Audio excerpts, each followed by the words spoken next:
Everyone, welcome to Pediatrics by Dr. Ashok Nanda. Welcome to the series of Pediatric MCQs and one-liners. This is number 14. Molar tooth sign in MRI brain is seen in which condition? This is the molar tooth. This is in MRI. If you are getting the molar tooth sign, it is seen in which condition? The answer is Joubert syndrome. So what we will get in Joubert syndrome? We will get cerebral vermis hypoplasia, deafened interpeduncular fossa, and elongated superior cerebral pedicle. All these three, that is called the molar tooth sign that you will get in Joubert syndrome.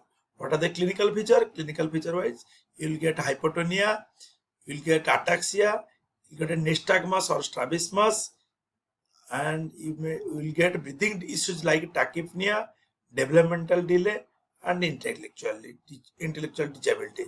So the one-liner, that is molar tooth sign in MRI brain, is seen in Joubert syndrome. Thank you.